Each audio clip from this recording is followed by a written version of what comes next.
Je m'appelle Ed Stafford. Je suis ancien capitaine de l'armée britannique et explorateur. Je suis le seul homme à avoir descendu à pied le cours de l'Amazone.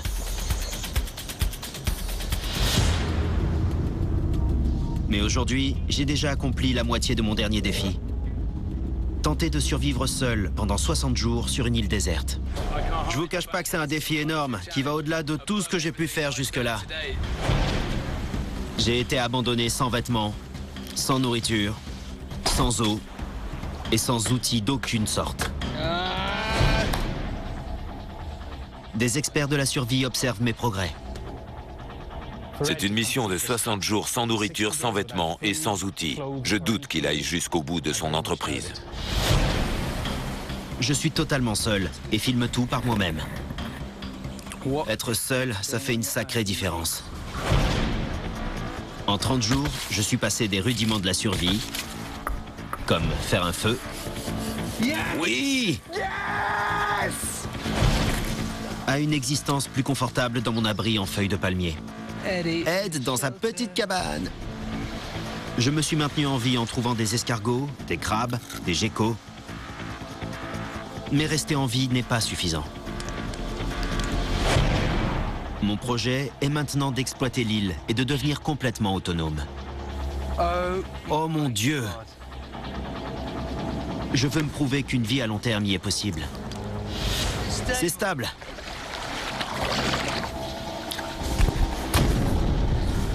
Je suis là depuis 30 jours et je me démène comme jamais je ne l'ai fait auparavant.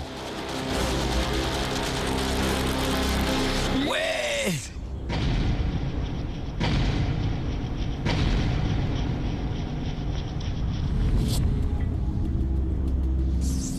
J'ai été abandonné sur une île reculée et inhabitée du Pacifique Sud, Uluru, à 300 km à l'est du cœur des Fidji.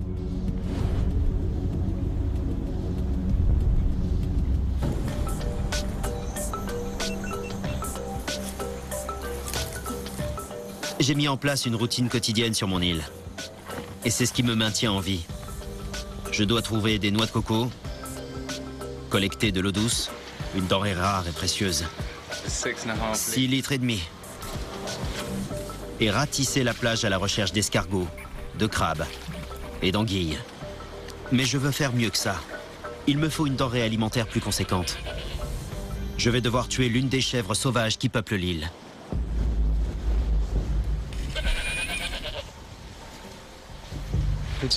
Elles sont passées devant moi sur la plage.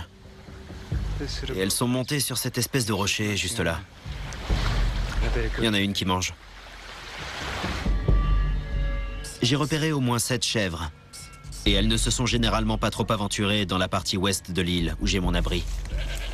Elles sont montées au nord de l'île. J'ai passé de nombreuses heures, frustré, à les observer et à les chasser. Une seule me nourrirait déjà 1000 fois plus que mes escargots et mes noix de coco.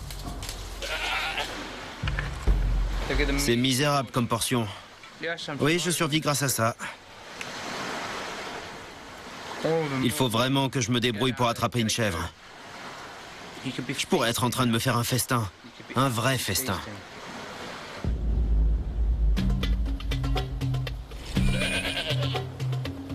Il faudrait propulser quelque chose de très pointu, d'acéré et d'assez rapide, histoire que ça traverse la peau. J'imagine qu'il y a des tas de façons de tuer une chèvre. Je vais essayer de fabriquer un arc et des flèches. Une lance serait une autre solution, mais je ferai ça à un autre moment. Je pense que je vais faire un arc d'1,20 m de haut. Il y a de nombreux types de bois sur l'île. Il me faut le plus flexible pour mon arc. C'est pas mal. Pas mal du tout. Mais pour la ficelle, mes choix sont limités. Je vais me servir d'une vieille corde charriée par les vagues. Ok, je vais me contenter d'attacher la ficelle. Et je vais essayer l'arc. On va voir ce que ça donne. D'abord sur le dessus, puis en dessous. Bon, c'est très rudimentaire. Mais j'ai un arc.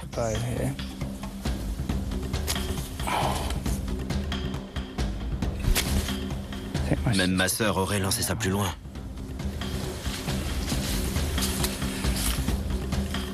Mon arc fonctionne bien. Il me faudra ensuite fabriquer des flèches efficaces.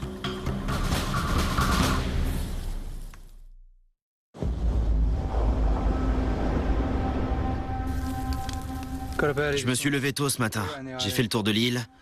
19 crabes et 2 platées d'escargots. 19 crabes. On va bien manger aujourd'hui.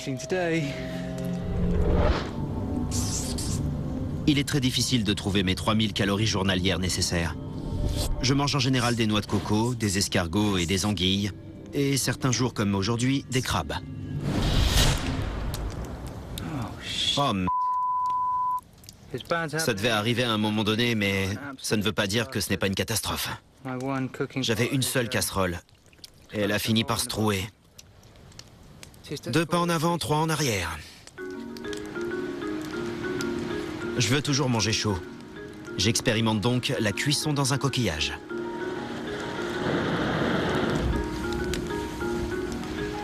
Faut bien cuire les aliments, non? À mon avis, je vais attendre un moment avant que ça boue. Le système ne fonctionne pas vraiment.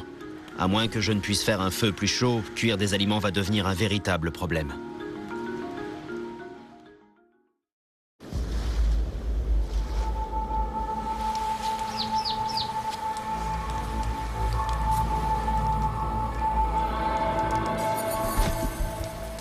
J'ai le ventre super gonflé. Je me demande ce qui cloche. Comme je suis ballonné, j'ai pensé que je pouvais manger du charbon de bois. Vous voyez, je mange littéralement du charbon de bois. On peut trouver ça en comprimé. Ça absorbe les gaz, mais c'est très désagréable. Je comprends pas ce qui m'arrive.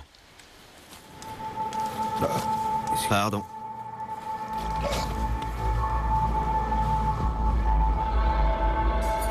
Et les choses ne font qu'empirer. Au milieu de la nuit, j'ai de la fièvre et de terribles crampes abdominales. Si j'évalue ma douleur, je suis à 8 ou 9 sur 10. Je n'ai aucune idée de ce qui se passe et je commence à paniquer. Il y a un gros problème inhérent à toute situation de survie. Si l'on mange ou si l'on boit quelque chose de mauvais qui nous rendrait en temps normal un peu malade, ça nous foudroie. Il n'y a aucune raison pour qu'il n'ait pas pu développer l'appendicite ou une occlusion intestinale.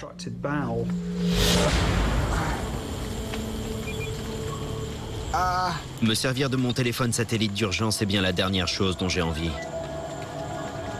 Mais j'envoie un message à l'équipe de secours. En bateau, ils sont à 40 minutes d'ici. Allez! Ed?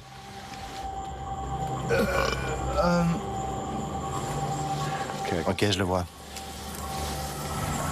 Mon Dieu. Il y a 1 heure, vous m'emmeniez directement. Ça a commencé hier, tu dis?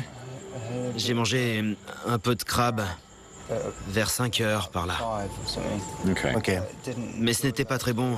J'avais l'estomac retourné après. Après avoir pris ma température et mon pouls, on me donne des antibiotiques. Et je me retrouve à nouveau seul au monde. Dans un instant, je fais une découverte surprenante.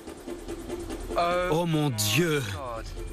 Je partage l'île avec le plus gros crabe terrestre du monde.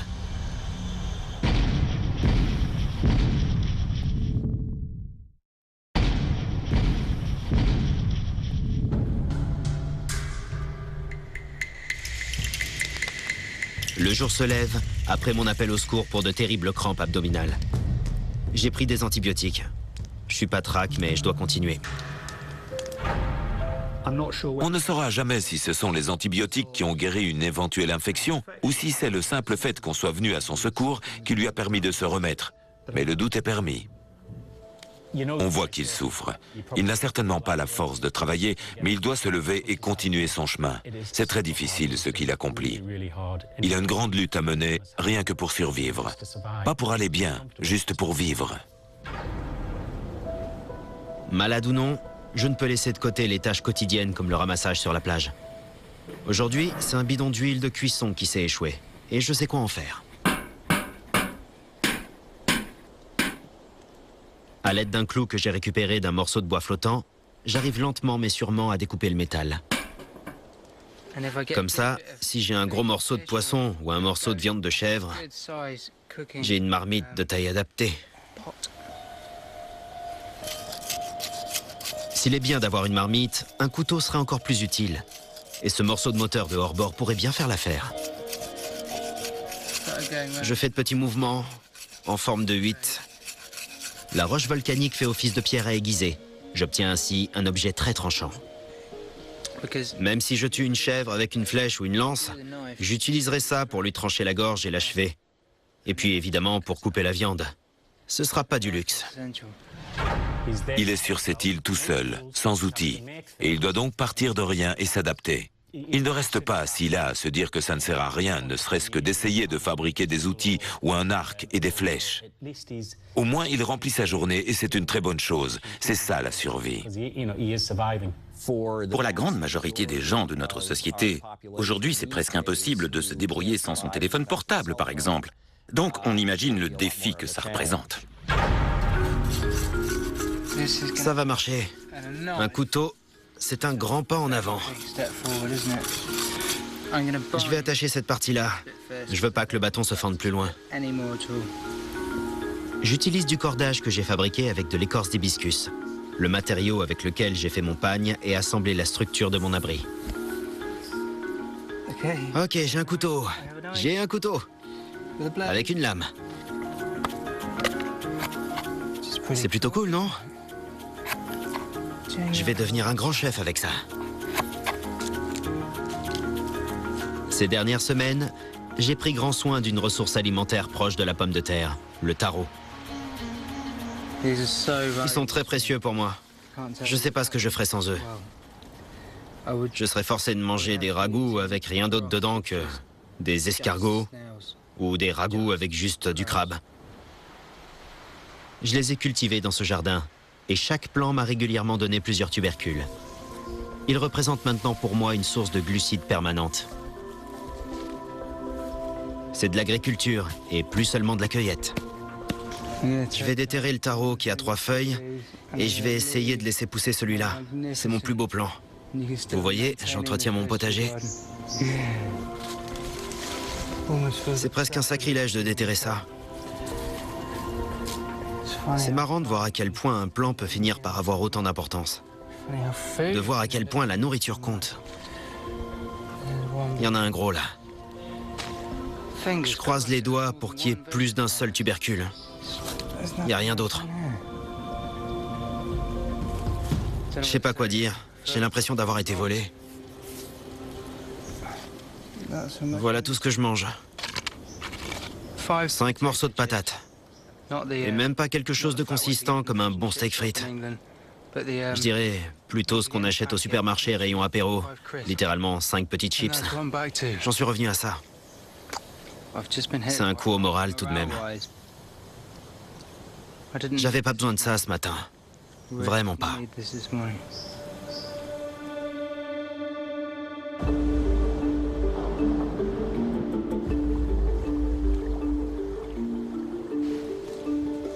Six semaines après mon arrivée sur cette île, elle me réserve encore des surprises. C'est invraisemblable. Regardez ça.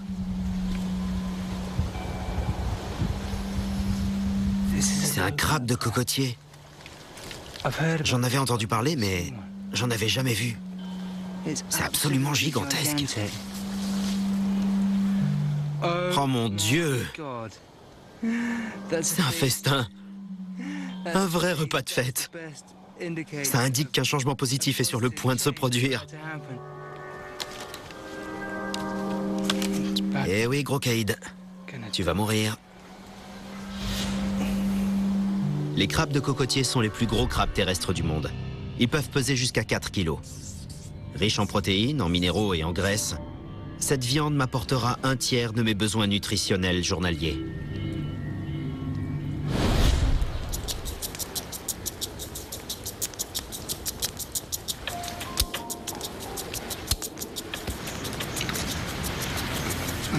Regardez la taille de cette pince.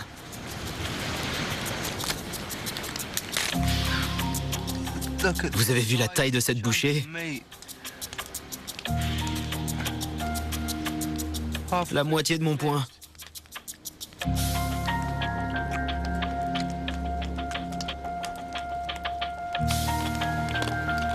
Je sens que je regagne déjà de l'énergie.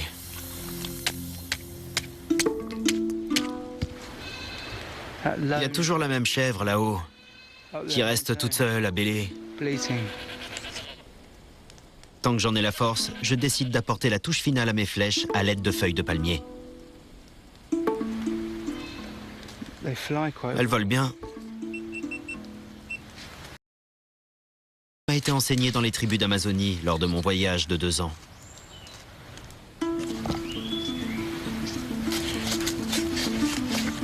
Il y a un oiseau là-haut qui fait oui-dou, oui-dou. Et dans ma tête, j'entends qu'est-ce que tu fous? Qu'est-ce que tu fous?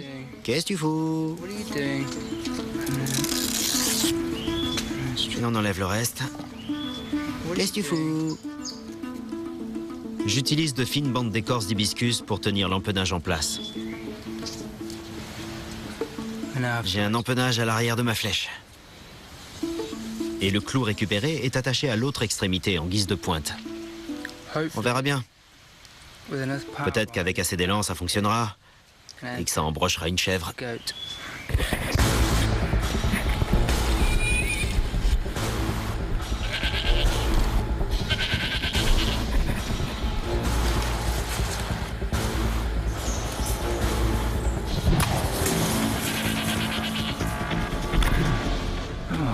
Et elle s'est barrée en haut de la colline.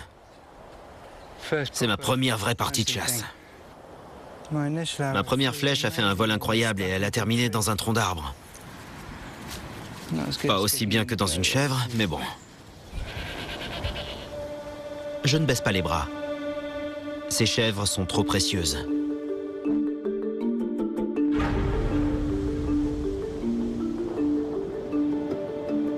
Chaque jour sur cette île, je suis de plus en plus autonome.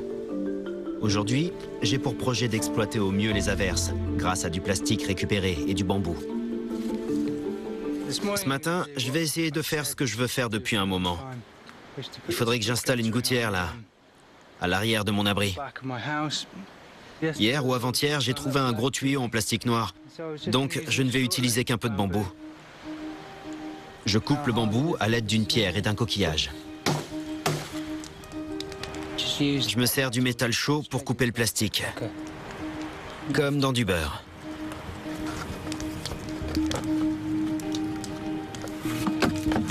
Ok, donc j'ai ma cuve dans laquelle je récupérerai l'eau et les 2 parties de ma gouttière. La plupart des maisons se servent des gouttières pour évacuer l'eau. Mais je vais me servir des miennes pour la récupérer. Ok, la gouttière est calée. Toute l'eau qui tombera sur la toiture descendra dans le bambou, continuera dans le tuyau en plastique et finira sa course au bout dans le seau. Je suis très content du résultat, vraiment. La collecte d'eau potable est un combat permanent depuis le début. Par cette chaleur, j'ai besoin d'au moins 3 litres d'eau par jour pour rester en bonne santé. Autrement, je risque de me déshydrater, ce qui me vaudrait d'importants maux de tête, des vertiges ou un coup de chaleur. Mon nouveau système de collecte devrait prévenir ce genre d'incident. Je vais vite voir s'il fonctionne ou non.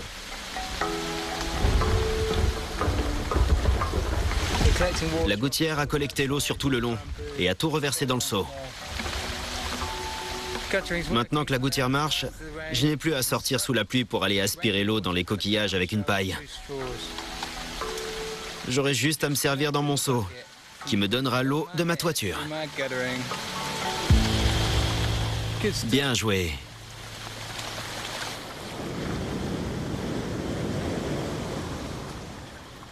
Je suis de plus en plus maître de ma vie sur cette île. Mais il y a encore des choses que je ne peux contrôler ou prévoir. Ok. Il y a une chèvre juste là. Je crois qu'elle a la tête coincée. La tête coincée dans les branchages.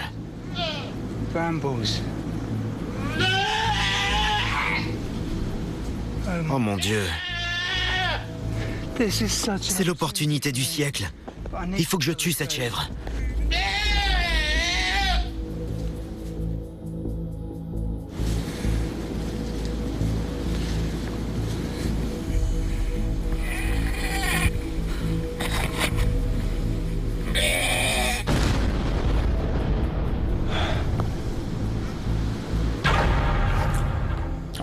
C'est très cru. C'est brutal de tuer un animal soi-même. Il est content, mais pas de devoir tuer cette chèvre. S'il y a une chose qu'il veut avant tout, c'est arrêter ses souffrances. C'est de la nourriture. Beaucoup de nourriture. Et peut-être même jusqu'à la fin de l'aventure, si je m'y prends bien. Avec la peau, j'aurai une bonne couverture. Et peut-être même qu'avec les tendons et les os, je pourrais faire des lignes de pêche ou des hameçons. J'ai une chèvre et elle est pas petite. Yes! Yes! J'ai le bouc. Maintenant, je dois m'assurer que rien ne sera perdu. Ça grouille d'asticots, c'est dégoûtant.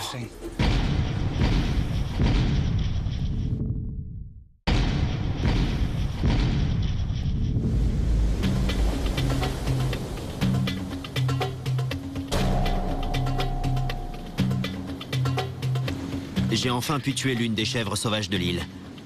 C'est une énorme victoire pour moi. Ça pèse au moins 1 tonne. Les calories de cet énorme animal me donneront l'énergie nécessaire à la construction, la chasse et le ramassage. Ce soir, je mange de la chèvre. À mon arrivée sur l'île, je pesais 89 kilos. En 43 jours, j'ai perdu beaucoup de poids et j'ai grand besoin de cette viande. Mais j'en ai une telle quantité que je vais devoir me débrouiller pour conserver ce que je n'aurais pas pu manger. Ce couteau, heureusement que je l'ai fabriqué, dis donc. Maintenant, il est absolument indispensable.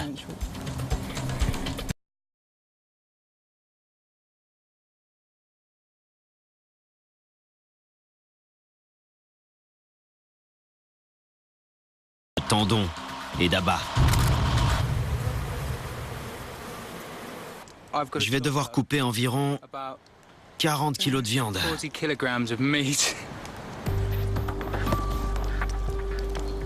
Je suis un peu sous pression parce que je veux vraiment m'assurer que rien ne sera gâché. Ce serait trop dommage. Je n'aime pas tuer pour tuer. D'ailleurs, je suis un mangeur de viande et je suis convaincu que quand on mange de la viande, on devrait être capable de tuer l'animal. Voilà des filets de première qualité, de beaux filets de chèvre. C'est incroyable, non? Ce qui compte dans la vie, ce sont les choses les plus simples. La nourriture. Quel bonheur!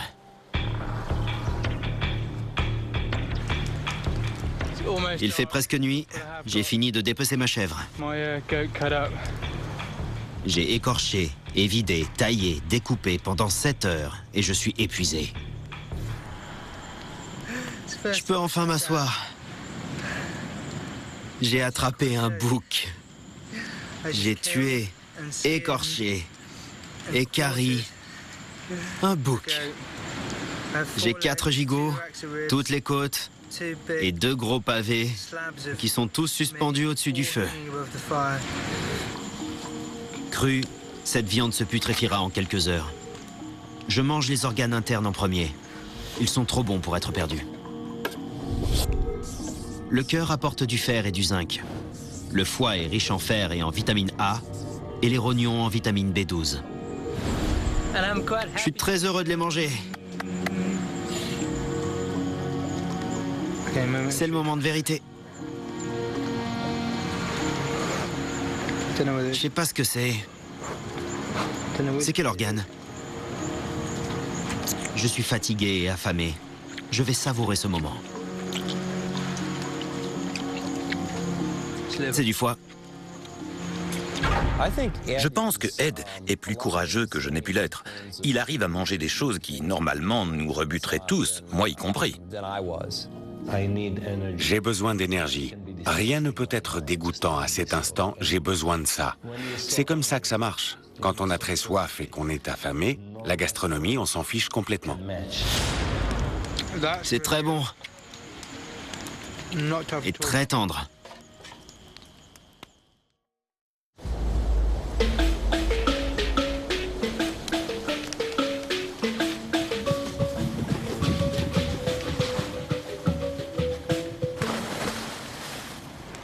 J'ai ma viande qui pend au-dessus du feu.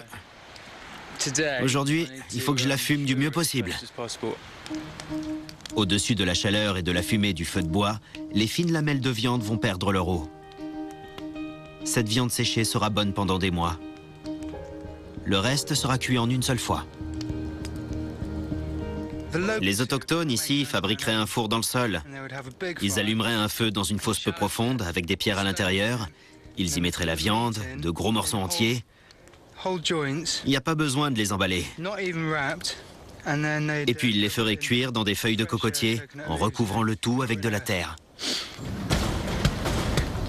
Je creuse un trou. Je le remplis de pierres et je les chauffe avec un feu de bois. Ce feu doit maintenant brûler depuis 3h30 ou 4 heures. C'est l'heure de mettre les gigots sur les pierres, de placer les feuilles de cocotier par-dessus et on recouvre le tout avec de la terre. Après 3 heures de cuisson lente, il est temps de jeter un œil. C'est le moment de vérité. Je vais nettoyer tout ça et ouvrir le four.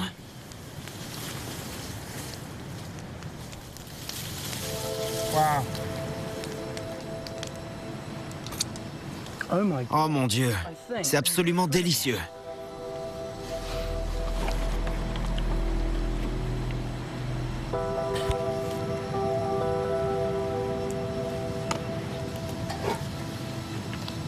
J'ai réussi.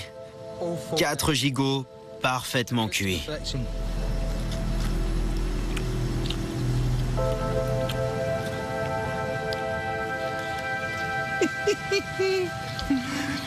J'en reviens pas, c'est magique. J'ai jamais mangé un truc pareil. Le meilleur gigot de ma vie. J'aurais jamais pensé manger aussi bien. C'est génial.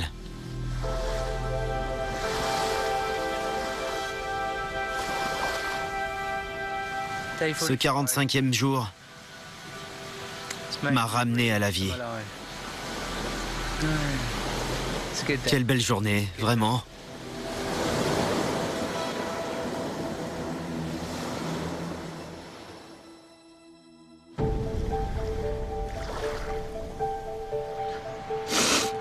Pourquoi j'ai toujours le nez qui coule? Ça fait maintenant 3 jours que j'ai tué le bouc. Le problème, avec les gros gigots qui pendent là, c'est qu'ils ne tiendront pas 5 jours. Mais ce n'est pas ce que vous pensez. Ce n'est pas parce qu'ils vont pourrir, non. Ils ne feront pas 5 jours parce qu'ils sont absolument délicieux. Et la nuit, je me lève pour en reprendre. Je pense que chaque petit morceau de viande comestible finira par être mangé. Et ça, c'est une bonne chose. Je compte même trouver un usage pour les parties du bouc que je ne peux pas manger, notamment la peau. Afin de l'assouplir, je l'ai laissé tremper dans la cervelle du bouc. Ça a tendance à attirer les mouches de manière assez impressionnante. En tendant la peau sur un cadre en bambou, je peux la faire sécher et la nettoyer.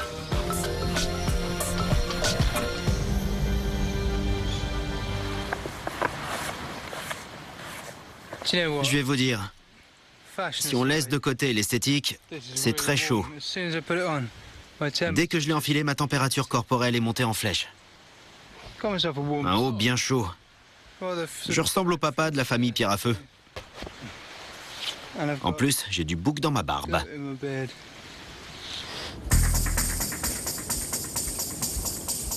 Plus loin sur la plage et sous le vent, se trouvent la tête et les entrailles du bouc dont je compte me servir. Ça grouille d'asticots, c'est dégoûtant. Tout se dégrade très vite.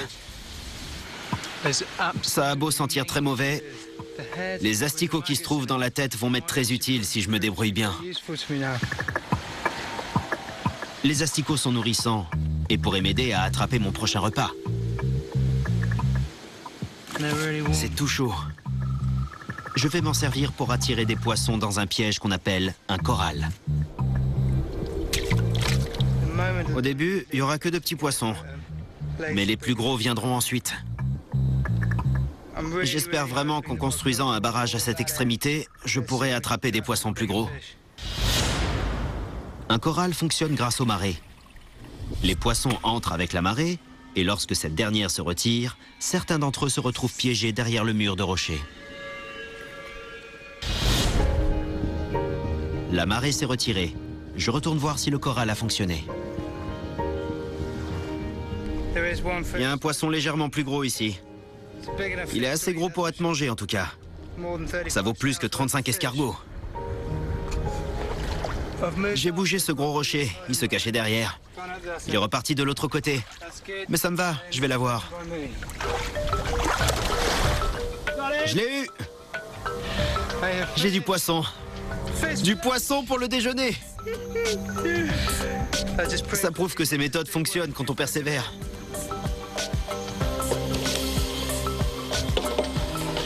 Je vais construire plein de corals un peu partout. J'ai une méthode de pêche qui fonctionne. Ce qui veut dire qu'une vie autonome sur cette île est bel et bien possible.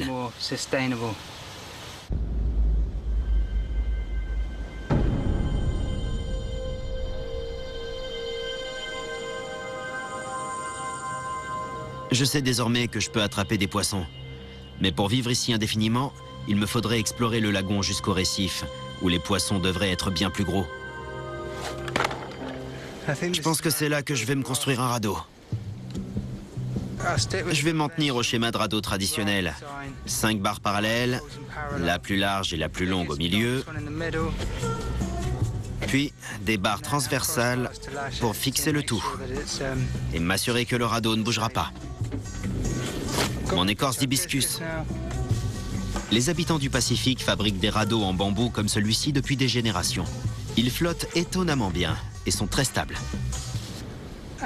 J'ajoute ces flotteurs. Une flottabilité maximum et voilà mon radeau. Je pense que c'est du solide.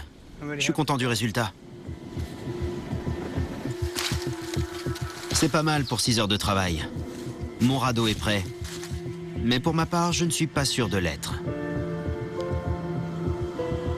Au bout de 50 jours, je vis en harmonie avec cette île.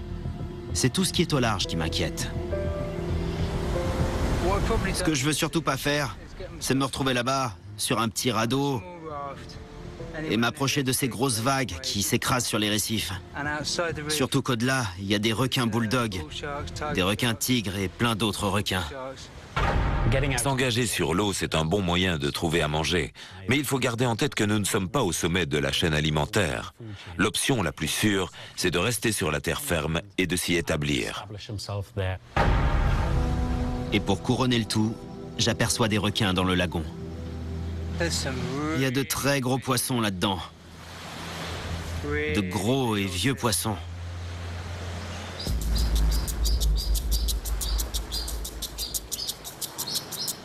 Ce matin, je vais mettre le radeau à l'eau. Je sais pas combien de temps j'ai dormi cette nuit. Je savais que je devais me lever tôt. Il est temps d'affronter ma peur de l'océan. Mais pas question de le faire le ventre vide. Il ne reste pas beaucoup de viande séchée. Mais ce qui est génial, c'est que quand on la réchauffe, le gras cuit et grésille comme du bacon. C'est délicieux, absolument délicieux. Ce 51e jour sera regretté. C'est le dernier jour où je mange de la chèvre. Après, c'est fini.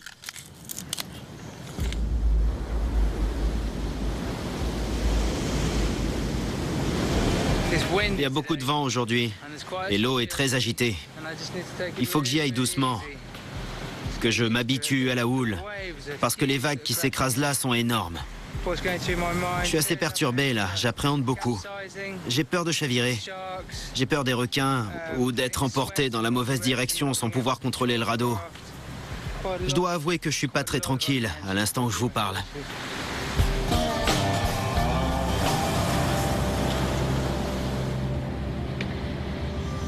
Dans une situation de survie, on ne prend jamais de risques inutiles. Je n'essaie pas de quitter l'île, mais simplement de parcourir le lagon à la recherche d'éventuels coins de pêche.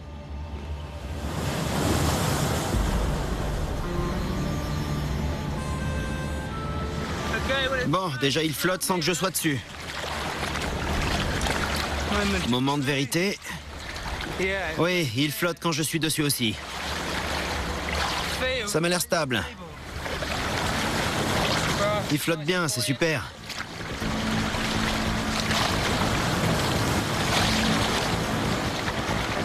Il y a beaucoup de vent aujourd'hui. Je suis pas sûr de bien contrôler les mouvements du radeau. Il y a d'énormes courants qui circulent par ici. Je pousse beaucoup avec la rame dans l'eau pour essayer de tourner. Et je fais pareil de l'autre côté. Mais ça marche pas du tout.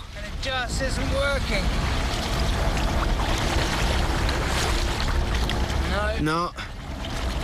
Je vais devoir descendre du radeau. C'est trop dangereux. Il me faut rejoindre le rivage.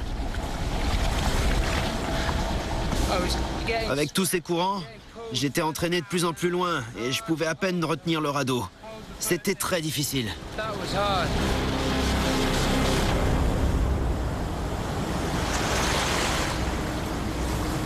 Il flotte et il est stable. Mais bon Dieu qu'il n'est pas manœuvrable. Avec des vents pareils et des courants aussi forts, je peux pas rester sur le radeau, et certainement pas au niveau des récifs, ce que je voulais faire à la base pour chercher des poissons. Mais bon, une fois de plus, j'apprends.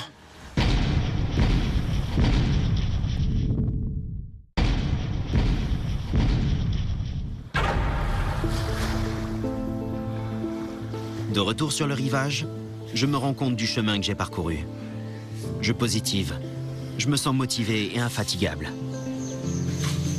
19! Oui! J'ai dépassé le stade de la survie. J'ai l'énergie et le temps d'apporter des améliorations à mon abri.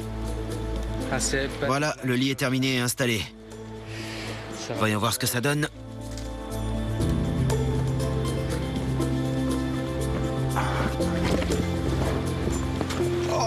Je ne dors plus par terre. Je ne dors plus par terre. Je vais dormir comme un bébé cette nuit.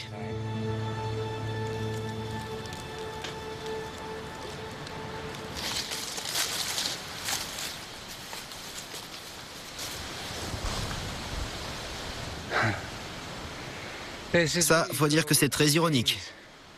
Il y a un manguier, mais les mangues ne sont pas encore mûres.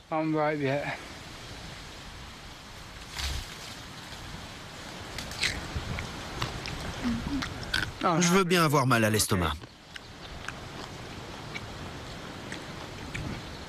Ça a exactement l'odeur d'une mangue mûre, mais ça n'a pas du tout le même goût. Ça a plutôt le goût d'un fruit vert dur. La mangue est riche en fibres, en antioxydants et en minéraux comme le potassium, le cuivre et la vitamine C. Mais mieux vaut tout de même un fruit bien mûr. Ça devait arriver à un moment donné. Voilà. Ma prothèse dentaire s'est détachée.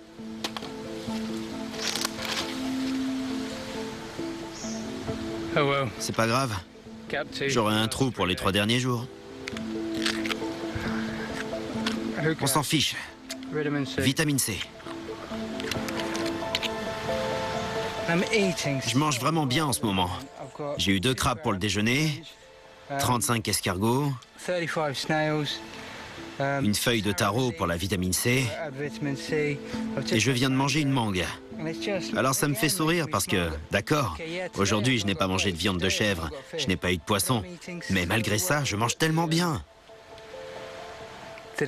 Ça n'a aucune importance. Je mène une vie autonome, très satisfaisante et très heureuse. Je viens de faire mes exercices et à la fin de cette 8e semaine, je suis plus fort que je ne l'ai jamais été sur cette île. J'y suis arrivé.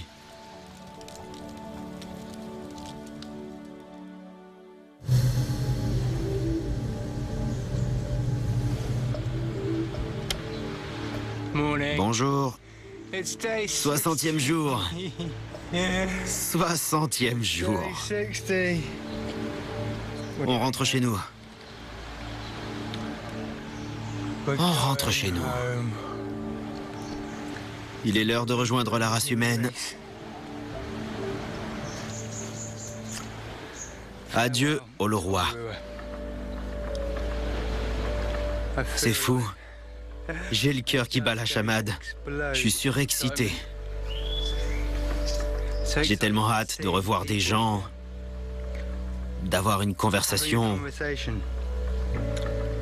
et de manger comme avant. On va pas tourner autour du pot. Je dis au revoir à ma maison. J'ai été bien installé et très heureux dans cet abri. Salut. C'est ma petite île.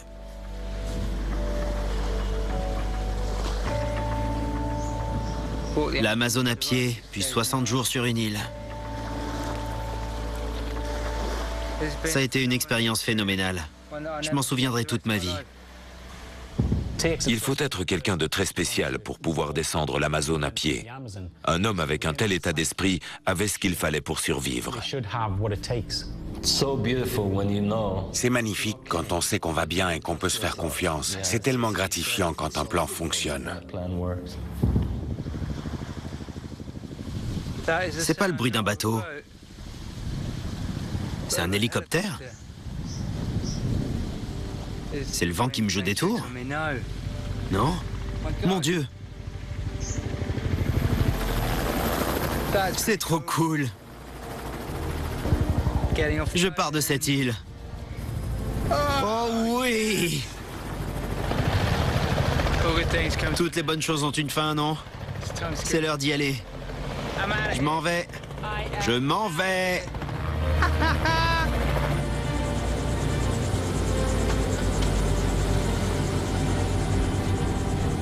Camarades, au revoir, Olo'Roi. 60 jours accomplis. Regardez ça. C'est fabuleux. C'est un sentiment incroyable de voler au-dessus d'Olo'Roi après y avoir passé 60 jours. J'ai l'impression qu'une éternité s'est écoulée depuis que je suis arrivé nu et sans rien en main. J'avais sous-estimé la difficulté de l'entreprise.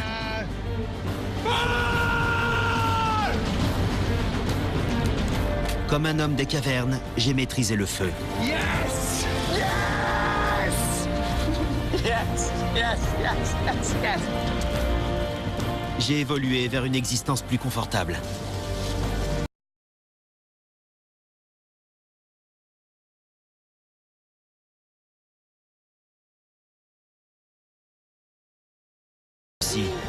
J'ai conquis cette île en prouvant que je pourrais y vivre indéfiniment.